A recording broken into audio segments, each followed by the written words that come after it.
Hey, welcome back to the channel, my fellow weather junkies. I'm your host, meteorologist Greg Majeski, your trusted weather source, bringing you the weather without all that social media hype. Here on your Saturday, March 1st, 2025. Let's go ahead and take a look at what we're tracking here for today as we're still looking at some severe weather in the cards for later this upcoming week going into your Tuesday and Wednesday. We'll give you the latest from the Storm Prediction Center on that. We're going to talk about the potential for a blizzard. Yeah, a blizzard here coming into areas across the north central portion of the United States with this big area of low pressure that's going to be responsible for the severe weather. May also set off a pretty good winter storm here as well. And then we're also going to take a look at the March outlook since we're beginning the new month. We'll see what the latest from the Climate Prediction Center is forecasting here for the rest of the month. Now, before we get going, first, I do want to welcome aboard any new subscribers. And if you have not yet decided to join us just yet, please hit that subscribe button in that bottom right-hand corner. Go ahead and hit the notification bell so you're alerted on future content. And if you enjoy what you see here, please leave a comment down below. Give me a thumbs up. It does help a little bit with the YouTube algorithm. All right, let's go ahead and take a look at the big picture here from coast to coast. Really not that bad for this weekend. We do have colder temperatures coming down here across the eastern portion of the United States. There's some rains heading up into the northeast. And out in the west coast, we've got an upper level low that's kind of spinning inland down toward the south and another system here approaching the west coast as we go through this upcoming weekend. Now, the big story here across the southeast with that cold front coming on is the very dry conditions. We have red flag warnings here from the mid-Atlantic all the way down to the southeast. So definitely fire hazards for sure. Folks don't need to be burning anything out there, and looking a little bit of winter weather out here across California as well as into areas of Nevada. Let's go look at the big picture here from coast to coast. Again, you definitely see it's colder up here, -8, -2. It's definitely much chillier than what we were seeing just 24 hours ago. Some of this cold air starts to filter on here across the eastern third of the United States, predominantly going into this direction into the northeast. So say goodbye to those mild temperatures in the northeast. That's definitely going to be kicking on out. In fact, we'll go ahead and talk about some of the rain here. We'll zoom in a little bit closer here across New York State. Seeing some of the rains here. Again, not a whole lot of this as this pushes on through, but as this rain goes through, we'll see a little bit of snow on the backside of this as this kind of moves on through and heading in toward Albany and to Schenectady here a little bit later this morning. Now, let's go ahead and talk about the list from the Storms Prediction Center. We're going to be tracking the thunderstorm threat here over the next several days. Now, the weekend is not looking too bad. So you got anything planned for the weekend, you're looking all right. We got a little pocket there of maybe a few thunderstorms there across Arizona. That's some of that upper level feature there across Southern California moving inland. That'll be responsible for that. But let's go ahead and take a look at your day 2 outlook here going into your Sunday. And that same system, make a little pocket, a little marginal severe weather there across Oklahoma and into Kansas, and seeing a general thunderstorm threat here across California back into Utah for your Sunday. And going into your day 3, well, still got a couple little pockets here across the middle of the country here from Oklahoma up to Nebraska, and still out here California over into Utah. Where things get interesting is as we head into day 5. Okay, that's going in towards your day 4, I should say. Day 4, getting ahead of myself here. Day 4, and this is the pocket of severe weather. We've been tracking this for a few days now, and this is where the greatest possibility for thunderstorms will be that could be potentially severe, and there could be a few tornadoes with this. Still some variability here as far as the scale. The wind chills are going to be there. It's just questions of instability. That's always a question mark when you're still kind of early into the severe weather season. So that's something I'm going to watch. And it does go off toward the east there. It goes up along the eastern seaboard as we go in towards your Wednesday here, as we go a little bit later in the week, and that begins to move on off. So Tuesday's definitely going to be the critical day to watch with this area of severe weather. So looking at the hazards outlook here, again, this is also going to be with that big low pressure system that's going to be forming and moving up this way, a big wind system with this as well.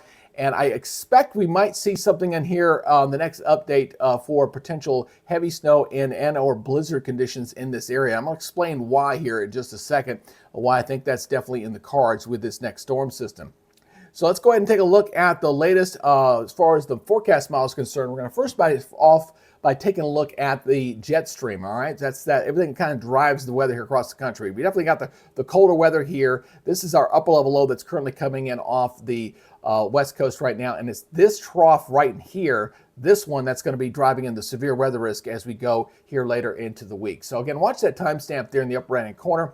Let's kind of drive this inward. Again, that initial one's just going to kind of flatten on out. This one here is just going to fall apart. But this one here is going to really kind of take on over here as this big trough begins to move off toward the east as we head toward your Tuesday. So as we go in towards your Tuesday, by the time we get into Tuesday morning, we've got a pretty good divergent flow here. So we have very good strong wind shear in here as this low pressure kicks on out from Colorado.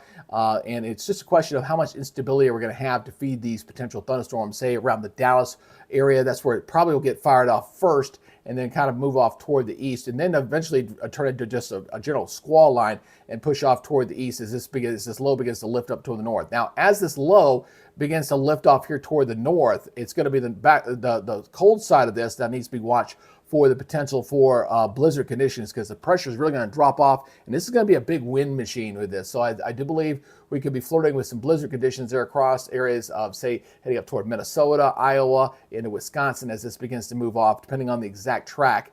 And then it pulls on off toward the east. And then it looks like we're just kind of in a zonal flow. We're not seeing that big dive in the jet. Yesterday, we were seeing a big dip in the jet stream on the tail end of the 7-day. Now it's not showing that so much. So right now, the model consistency beyond 7 days has really not been there. So we'll take this out as kind of an extrapolation to see what's going on. But what it is showing here as we go into the following week is that we'll see above normal temperatures, moderation here. We got a split flow here across the country. Here's your subtropical jet down here. And usually when you see a split flow like that, you see things warm up and be above normal. And really don't see any big storm systems until we see what looks like almost a repeat performance with another low here kind of kicking off here as we head toward the 13th and 14th. And look where this thing ends up going here. Drives right on down here. Looks very similar to what we're seeing here with the current system, this going out toward the 14th and 15th of March. So we'll see if that holds true or not. Again, this far out, it's definitely going to change. But again, we're kind of looking at seeing if there's any kind of model consistency. What's the pattern showing? Right now, the pattern looks like it's going to stay warmer. And then we just have to track these disturbances as they roll inland to see if we're going to get any big thunderstorm or severe weather risk. So let's go ahead and focus in here on the short-term models here. We're going to be looking here again, watching this activity clear here. We've got some activity here coming out this way as well. And then we got another system coming out here on the west coast. So let's go watch that timestamp again as we go forward here through your Saturday. Not really looking bad for a lot of the country, except for the northeast. Obviously, we'll get some lake effect snows here kind of blowing across this way. We got some precipitation here coming in Saturday night up here across the areas of Oregon and into portions of California. And then that upper level energy that's kind of rolling in here. You'll see it kind of spinning here with little snows here across the four corners. That's going to kick out into the plains, may set off some rains going into your Sunday. So this kind of moves off toward the east. There goes by Sunday evening, seeing some rain, a few thunderstorms there across portions of Kansas and into Oklahoma. That's where that marginal risk for severe weather was, by the way, going into your Saturday. Again, another system. This is the main system here. This is the one we got to watch. It's going to track in toward the middle of the country. That'll be responsible for that severe weather on Tuesday and Wednesday. All right, so let's go ahead and look at the European model. Let's go ahead and take this through the duration here. So again, we're going to watch this system move on in. That kind of dies off. The one that's going to bring the storms here across Kansas and Oklahoma, it kind of falls apart. And then we're going to watch this next system kick on out. And this will be the one going into Tuesday. This is what we'll have to watch. This is the low pressure here.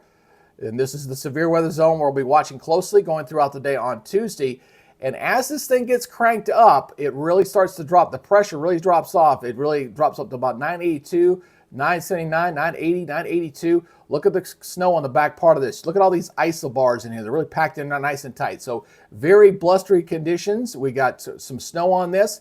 And it'll be questioned, does it quite meet the criteria for an official blizzard? It's possible, especially when you see a pressure down to 92 millibars. You got the packing of the winds in there. So again, areas of Wisconsin, Iowa, maybe northern Missouri, right through here, could be looking at potential blizzard conditions going into Wednesday morning with this storm system. And of course, we'll see the thunderstorms tracking here across the deep south as that squall line moves off toward the east. Really, I think the tornado risk will be kind of done by the time we go into Wednesday. It'll be mostly just straight line winds moving in here across the eastern seaboard as that ejects on out. So the low pulls up into Canada. We'll see some cold air on the back side of this. You see the freezing line back here down toward the south. Then we track this next system going into the following weekend as we go in from the 6th and into the 7th of March. So this moves on off to the east, and it looks fairly weak. So this one's not overly robust going into that Saturday. Just some rains across the southeast. Definitely has backed off what it was showing from previous runs here. This tracks across the southeast.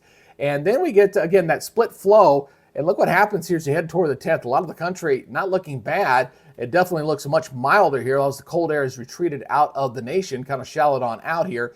And then we don't see anything for a little while until we kind of get to the end of this model run with that next big system pulling on out of here. Remember the one we kind of looks like a repeat of the other one? And again, this is going into the 15th and 16th, the end of the run, where again, we were looking at a situation where you could be looking at severe weather going out toward the middle of the month. Again, this is going to change, folks. But again, we're looking at comparing model to model run and consistency to see what it's going to show as we go deeper into the month. So just know that we're in severe weather season, we're into March, and it's not out of the realm of possibility. We're going to see several rounds of this as we go deeper into the month of March. So let's go ahead and talk about the precipitation chances here. Again, I want to take you on out of here, kind of taking you through the next 72 hours. Let me back that up a little bit here. And again, you can see the weekend's not looking bad. We get a little bit of precipitation here, rain and a little snows here. We get a little rains here with that little disturbance coming in off the west coast. And then we got our next system coming in here, coming into California. That's the one that's going to be bringing our severe weather. That's for the next 72 hours. But as we go out to the 10-day, obviously, with a big, vigorous storm system there, we see a lot more activity here across the eastern third of the United States. Pretty heavy rains across areas of the Pacific Northwest as well, heading toward the 10th and 11th. And as we go and take this on out to the end of its model run, again, if that next storm system comes true, boom, we add some more rain there into the middle of the country. Let's look at the snow. Now, this one we can definitely focus in here as far as what's going to happen in next week. Again, 72 hours through the weekend, not looking bad. We get a little bit of snow here across areas of the Northeast. Get some snows here across the higher elevations here across the Rocky Mountains. But then we're going to watch that next storm system there that may bring that potential blizzard going into next week. So we're talking about areas there across Wisconsin.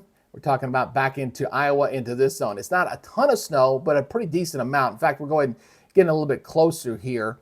Let me just pull up the central here, and we'll talk about some of these snow rings. So we're talking anywhere from, in the pink areas above 8 inches. So 8 inches up to 10, maybe a foot in some isolated locations. But again, some pretty decent snows into that zone. And with that very windy, that strong low pressure system in there, and some very gusty winds up to 40, 50 miles per hour potentially. Again, could see some blizzard conditions, at least briefly, throughout the day on Wednesday. Something I'll be watching very, very closely. All right, let's go ahead and talk about the temperature anomaly map here. Again, we do have that one cold shot that's coming down this weekend. As you can see there on Saturday, we kind of split the country in half here, especially the coldest temperatures across the New England area and the Northeast going into your Sunday. And as this progresses on off, we'll see things, again, we'll move into this position. We'll be watching the cold air and the clashes right in here going into toward Tuesday with the milder air out ahead of it and the cold air kind of clashing. That'll move off toward the east. And we'll see a cool down there going into the 6th and 7th there across the eastern third of the United States. So we got this colder here toward the end of next week.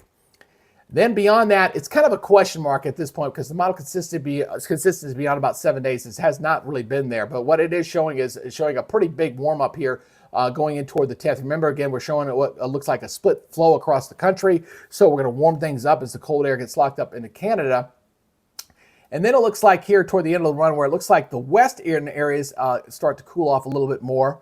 You see it kind of cooler out here and it's warmer here into the east. And then, of course, this is our next little battle zone with that next storm system there toward the middle of the month, if that comes true that far out. So let's go ahead and wrap this up, looking at the climate outlook here. We'll see what our folks at the Climate Center are showing here.